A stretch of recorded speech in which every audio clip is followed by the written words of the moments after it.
창세기 공부 10번째 시간입니다.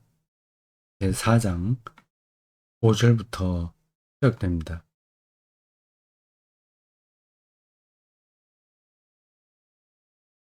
하나님께서 가인의 정성스러운 제사는 받지 않으시고 아벨의 정성스러운 제사는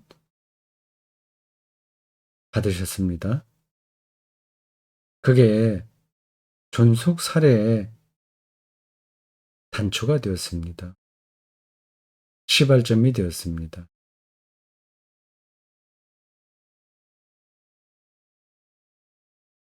성경 읽기에서 약간 착오가 이런 데서 일어날 수 있습니다. 하나님이 잘못이네. 하나님이 왜 가인의 제사는 안 받고 아벨의 제사만 받아서 이런 다툼이 일어나게 했지? 그런 질문하는 거가 뭐 질문이야. 한두 번 할 수 있겠지만 그거를 거기에 이제 포커스를 두고 성경을 읽으면 잘못인 거예요. 성서 기자가 말하려고 하는 핵심이 거기에 있는 게 아닌데 그 사족과 같은 것을 부들부들해지는 겁니다.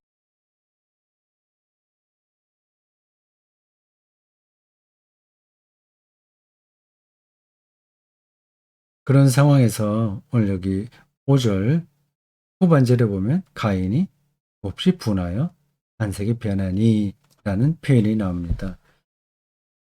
이게 문제인 거죠. 만약에 가인이 하나님께서 자기 이 재물을 받지 않았다고 하더라도 뭐 그러시구나. 안 받으셨네. 다음엔 또 받아주시겠지. 내 동생이 고생을 더 많이 했으니까 내 동생 제사를 먼저 받으셨는가 보다 하고 넘어갔다면 문제가 되지 않습니다.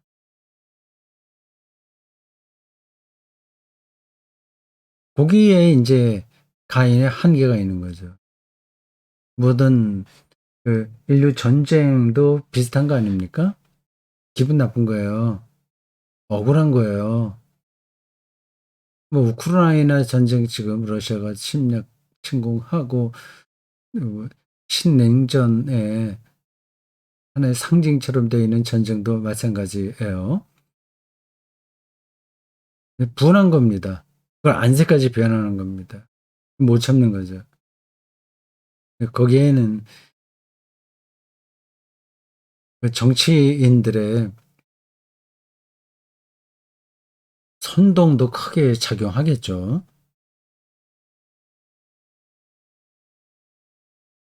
가인이 몹시 분하여 안색이 변하니. 저 문장은 잘 기억해 둬야 되겠습니다. 뭐 저에게도 마찬가지예요.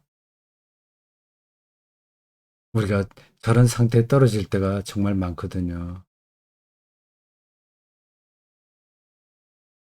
뭐 그럴 만한 일을 우리가 당하니까 어쩔 수 없다 생각할 수도 있습니다. 아니, 왜 당하고 살아? 그러면 안 되지. 막 짜증이 나는 겁니다. 분하고요. 안색이 변합니다.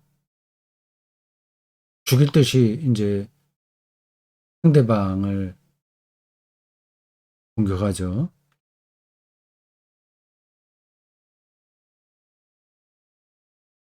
뭐 경우에 따라서 그렇게 화도 내고 분해할 때가 있긴 있습니다.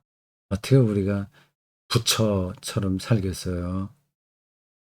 천사처럼 어떻게 살겠습니까? 저도 이제 비슷합니다. 문제는 매사에 저렇게 되는 겁니다. 매사가 분한 거예요. 그냥 어리석은 거죠. 이미 좋은 게 한 9가지가 있는데 하나가 좋지 않게 되었다고 해서 분해지는 겁니다. 실제로 그런 일 많아요. 우리 일상을 잘 돌아보면 많은 사람들이 저런 태도로 삽니다. 이제 불행한 겁니다. 제가 설교적으로 말씀드려서 그렇게 합니다. 6절 여호와께서 가인에게 이르시되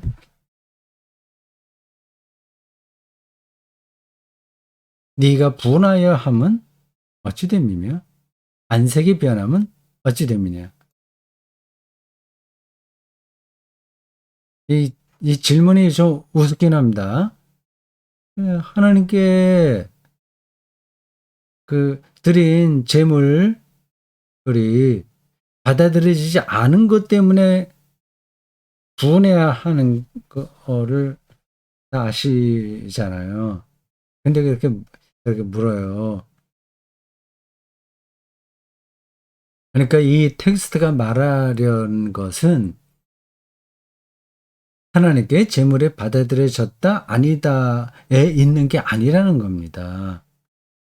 지금 가인의 삶의 태도의 거기에 이제 핵심이 있는 겁니다. 바로 5절 후반절 부분에서 제가 좀 설교적으로 설명한 그 얘기예요. 분해하는 거거든요. 남편한테도 분해하고 아내한테도 분해하고 부모한테도 분해하고 자식에게도 분해하는 일들이 얼마나 많습니까? 어떻게 하면 어떻게 분해하지 않고 사냐? 그렇게 간단한 문제는 아닙니다. 네, 그건 접어두겠습니다. 하나님께서 그렇게 이렇게 묻습니다. 우리의 시면에서 벌어지는 어떤 불행한 사태를 저렇게 표현하는 거죠. 하나님께서 여호와께서 가인에게 묻는다고 해서 지금 제가 말하듯이 이렇게 묻는 게 아니라는 거예요. 여러분들이 아실 거예요. 이거 다 문학적인 표현입니다. 시적인 표현이에요. 시에서는 꽃과 나비와 사람이 서로 이야기를 할 수 있잖아요. 그렇게 성경을 읽으셔야 됩니다. 왜 그러냐? 7절 네가 선을 행하면 낯을 들지 못하겠느냐? 선을 행하지 아니하면 어려운 표현이에요. 죄가 문에 엎드려 있느니라. 죄가 너를 원하나 너는 죄를 다스릴지니라. 죄가 어디서 왔어요? 악이 어디서 왔어요? 여기서 이원론적인 차원으로 떨어질 수도 있습니다. 악을 존재론적으로 확실한 실체로 보는 게 이원론적인 거예요. 하나님은 선을 만드셨고 어떤 악의 근원이 악을 만들었다. 존재론적으로 악이 있다. 그렇게 생각하는 겁니다. 그건 이제 성서적인 게 아니에요. 성경은 하나님 이외에 하나님과 하나님에게 버금갈 수 있는 악의 존재론적 근원을 생각하지 않습니다. 악은 다 하수인이에요. 하나님에게 대항할 수 없습니다.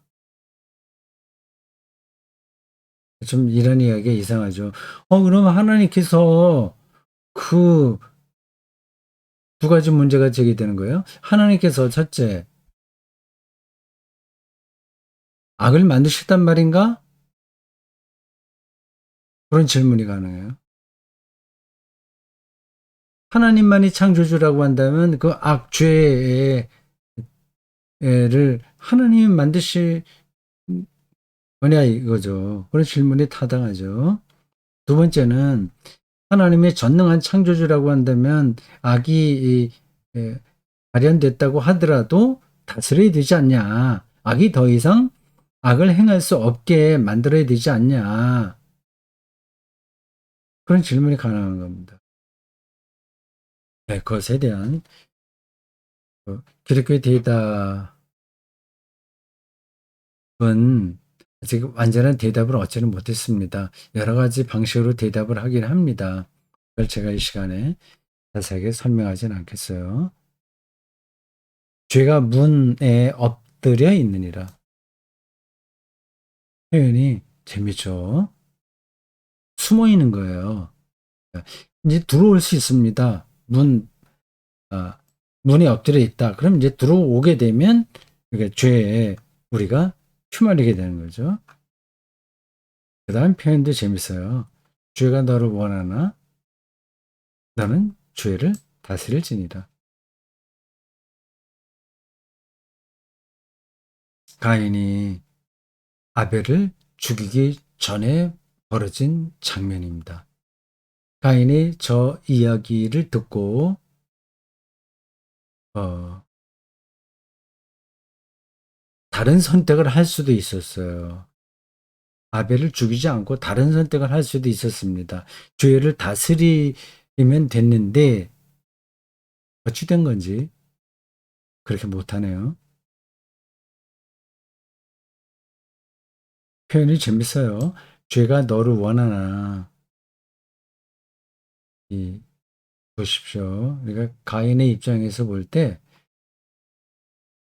이 동생만 하나님의 사랑을 받는 것 같으니 못 견딘단 말이에요.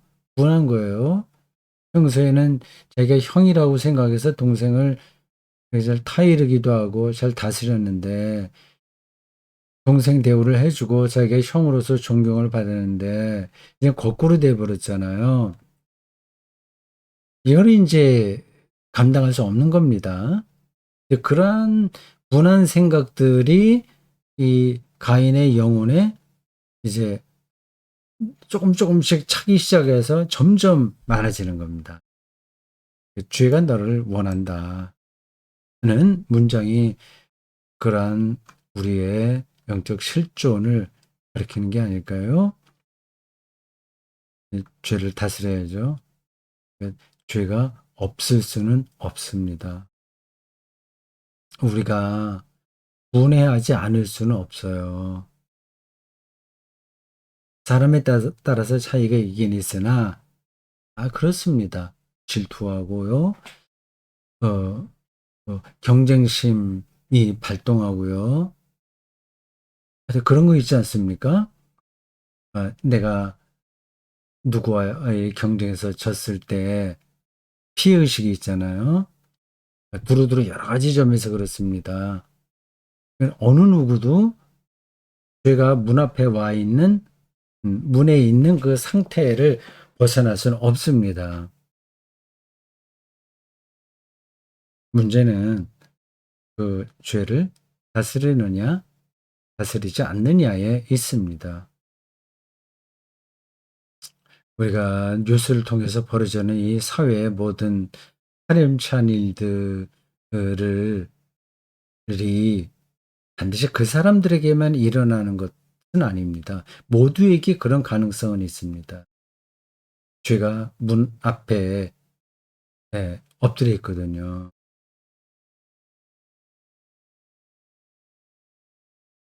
그 죄를 다스려야 되는데 뭐 어떻게 가능한지 그거는 또 뭐 다른 문제입니다.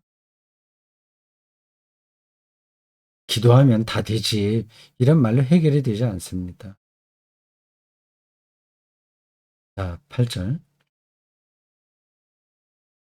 가인이 그의 아우 아벨에게 말하고 그들이 들에 있을 때에 가인이 그의 아우 아벨을 쳐 죽이니라. 끔찍한 일이 벌어졌네요. 이것도 요 8절도 드라이한 문장입니다. 가인이 그의 아우, 형제 살해예요. 아우, 아벨에게 말하고. 무슨 말을 했을까요?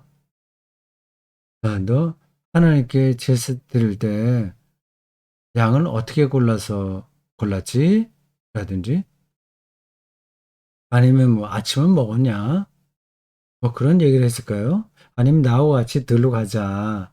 이렇게 모의를 꾸미는 말을 한 것일까요? 말을 합니다. 인간이 인간에게 말을 합니다. 이것도 참 위대한 사건이죠. 말을 한다는 게. 말이 통한다는 게 그렇습니다. 근데 말도 말 나름이거든요. 그 독이 들을 수도 있죠, 말에. 반대로 하나님의 사랑을 풍부하게 만드는 말도 있습니다. 근데 겉으로는 세련됐는데 속으로는 자기 자신과 상대방을 병들게 하는 말들도 있습니다.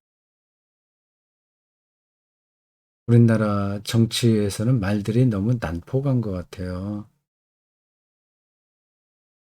난폭하다는 표현으로는 부족합니다.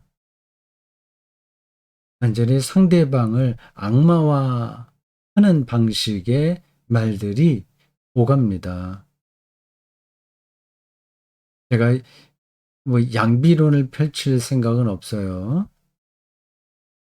근데 한쪽이 말도 되지 않는 이 태도를 보인다고 해서 다른 쪽마저 그렇게 하면 어떻게 되겠습니까? 말하고 그들이 들에 있을 때 가인이 그의 아우 아벨을 쳐 죽이니라. 이것도 간략한 표현인데 그 장면을 생각하면 끔찍하기도 하고 아득하기도 합니다. 누가 누구를 죽이는 일이잖아요. 생명을 빼앗는 거잖아요. 하나님의 소유인 생명을 파괴하는 거잖아요. 그 어떻게 죽였죠? 어떻게 죽였다는 말이 안 나오죠? 왜 여기 제가 성경을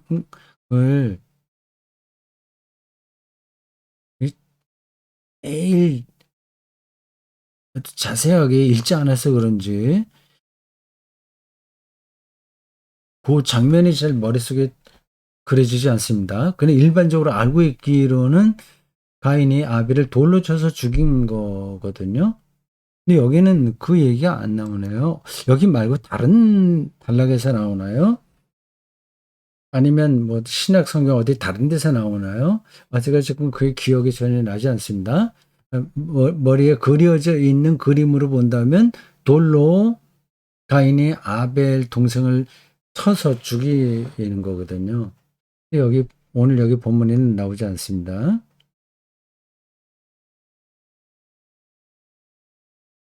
가인이 돌을 어쨌든 돌이라고 생각합시다. 아니면 목을 졸라서 죽였을까요? 돌일 텐데 어떻게 여기 나는 가인이 돌을 들어 그의 아우 아비를 쳐 죽이니라 이렇게 돼 있을 거라고 생각했는데 그게 아니네요. 그러니까 우리들이 성경에 나오는 어떤 장면을 정확하게 가 아니라 어렴풋하게 에, 기억하고 있는 게 많은 것 같아요. 쳐죽이니라라고 하는 이 히브리 말이 어떤 건지 제가 모르겠습니다만 그 단어에 돌로 죽인다는 뜻이 내포되어 있는지는 모르겠습니다. 그것까지는 제가 자신 있게 말씀드릴 수 없어요. 그냥 우리말 성경만 보고 있습니다. 쳐 죽인다고 할 때 돌로 쳐서 죽일 수도 있고 그다음에 구타해서 죽일 수도 있잖아요. 그것에 대해서는 오늘 본문이 정확하게 말하지 않습니다. 가인이 그의 아우 아벨을 돌로 쳐 죽이니라. 하면 아주 명백한데 성경 기자는 그, 그 잔인한 장면을 이렇게 정확하게 묘사할 생각이 없습니다. 어쨌든 이 가인이 동생을 때려서 죽이잖아요. 돌로 치든지 폭력을 행사하든지요. 돌을 들었다고 합시다. 그때 겁에 질려 있는 아벨의 얼굴을 가인이 보았을까요? 이걸 그 화가라면 그림으로 잘 표현할 수 있을 겁니다. 아주 분한 표정, 분해서 안색이 변한 그 가인의 얼굴을 그림으로 그릴 수 있겠죠. 그리고 그 자기 아벨보다는 힘도 세겠죠. 세야 됩니다. 돌을 들고 있는 그 모습을 그림으로 한번 생각해 보십시오. 그리고 겁에 질려서 자기의 형인 단 둘이의 현자는 형이 평소에 그렇게 친하게 지내던 형이 자기를 향해서 돌을 집어 내려치는 그 순간에 아벨의 표정은 어땠을까요? 표정은 표정이고 또 그들의 심정은 어땠을까요? 이런 일들이 인류 역사에 반복해서 일어났습니다. 인간이 인간을 죽입니다. 존속 살해도 일어납니다. 전쟁은 쉬지가 않습니다. 근데 요즘 전쟁은 저런 직접 사람을 보고 죽이는 게 아니라 기계의 버튼으로 죽이니까 아니면 좀 멀리서 포격으로 미사일도 쏘고 뭐 총을 쏜다고 하더라도 그렇게 바로 붙어서 상대방을 죽이는 게 아니라서 죄책감은 좀 덜하다고 그래요. 이게 그러니까 전쟁이 어떤 게임처럼 컴퓨터 게임처럼 진행이 되는 거죠. 그러니까 더 폭력적으로 될 수 있는 겁니다. 아우 아벨을 쳐 죽이니라. 간단한 문장인데 인류 역사에서 반복한 끔찍한 이야기입니다.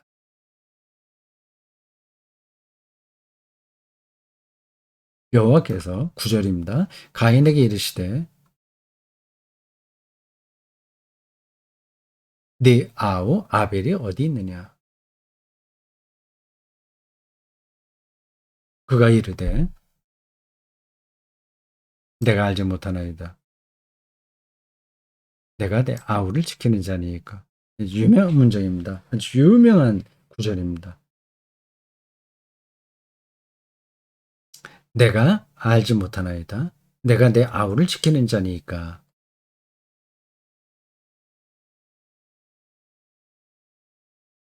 내가 알지 못한다는 말은 거짓말이죠. 아벨이 아벨을 자기가 죽였으니까요. 그래서 어떻게 처리했는지는 모르겠습니다. 무덤에 묻었을까요? 아니 그 땅에 묻었을까요?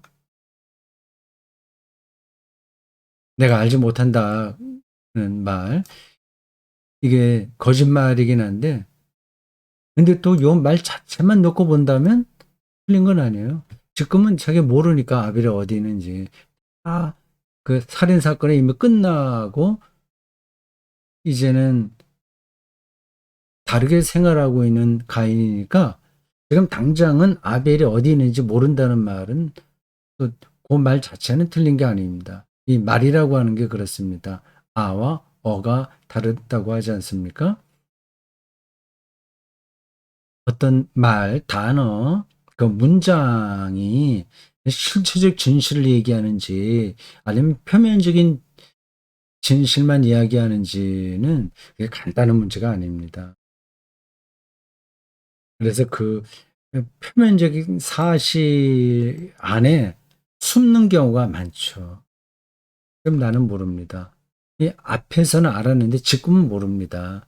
그 뜻이에요. 숨는 거예요. 그걸로만 끝나는 게 아니라 내가 내 아우를 지키는 자니까라는 그런 말까지 내뱉습니다. 저것도 거짓말 아니죠. 아우를 지키는 자가 아니라는 말 자체는 사실이죠. 근데 저기에는 많은 음, 많은 의도가 숨어 있는 겁니다.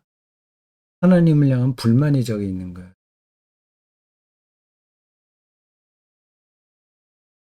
이렇게 된 데에는 당신 하나님의 책임이 있지 않냐? 근데 왜 나한테 그걸 묻냐?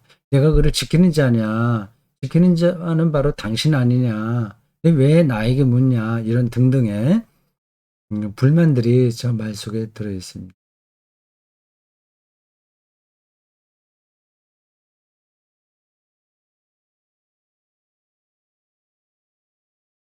이 문장이 이 아주 유명하다고 제가 말씀드렸잖아요.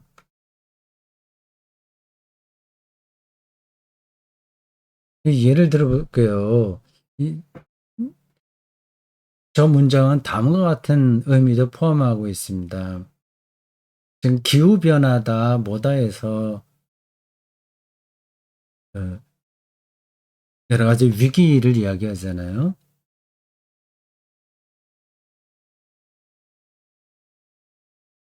그러니까 이 기후 위기가 오게 되면 이제 생명체 모두의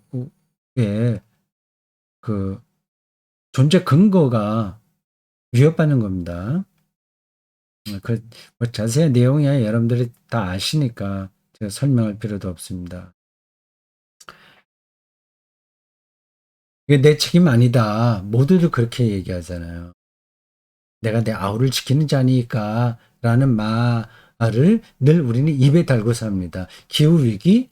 이건 내가 기후는 내 책임인가? 내가 할 일인가? 나는 열심히 학생들 가르치기만 하면 되고, 나는 뭐 자동차 만들면 되고, 나는 이 사회가 나에게 요구한 거 잘했고, 그리고 가족들 잘 보살폈고, 그렇게 살았는데, 기후위기?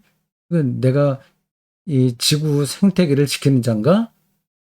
그걸 생각하는 겁니다. 그 무책임한 사람이라서 그렇게 하는 게 아니에요.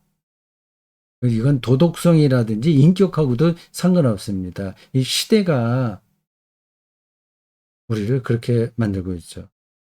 내가 내 아우를 지키는 자니까. 많은 그 신학자들이 저 구절을 인용해서 전쟁의 문제, 생태의 문제들을 다뤘습니다. 전쟁에서 뭐 우크라이나 지금 벌어지는 그 끔찍한 일들 알잖아요. 누구 책임입니까? 거기서 정말 많은 사람들이 죽잖아요. 군인들만이 아니라 민간인들도 죽잖아요. 그 지금 러시아 근본적으로 보면 러시아와 미국의 싸움이잖아요. 뭐 이렇게 저렇게 뭐 다른 이야기도 하지만 근본적으로 그렇습니다. 미국 대통령이 아마 저런 말을 할 겁니다. 내가 그 죽은 사람들의 생명을 지키는 자냐? 저놈들이 잘못해서 그러게 됐지. 러시아는 또 이쪽에 책임을 묻겠죠. 서로 자기 책임이 아니라고 얘기하는 겁니다. 내 아우를 지키는 자인가? 아니다. 그렇게 인간은 말합니다. 생각합니다. 오래전에 있었던 저 아포리즘이 이 경구가 우리 21세기 첨단 이 시대의 개인과 사회와 국제 역학 속에서도 그대로 적용됩니다.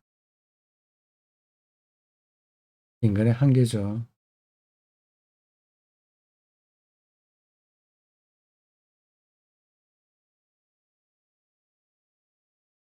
예. 구절 다시 한번 읽어볼까요? 이거 꼭 기억해둬야 될 말씀이라서요. 여호와께서 가인에게 이르시되 네 아우 아벨이 어디 있느냐. 아담과 하와가 선악을 알게 하는 나무 과실을 먹고 숨었을 때 아담아 어디 있느냐고 하나님께서 찾으신 것처럼 내 아우 아벨이 어디 있느냐 묻습니다. 전쟁에서 죽은 사람들이 어디 있느냐. 가정폭력으로 삶을 완전히 훼손당한 이들이 어디 있느냐. 이 풍요로운 세월의 시절에 생존 자체가 위태로운 이들이 어디 있느냐. 그렇게 묻죠. 그 질문을 우리가 받아야 됩니다. 그가 이르되 내가 알지 못하나이다. 내가 내 아우를 지키는 자니까. 이렇게 대답합니다. 여기까지입니다.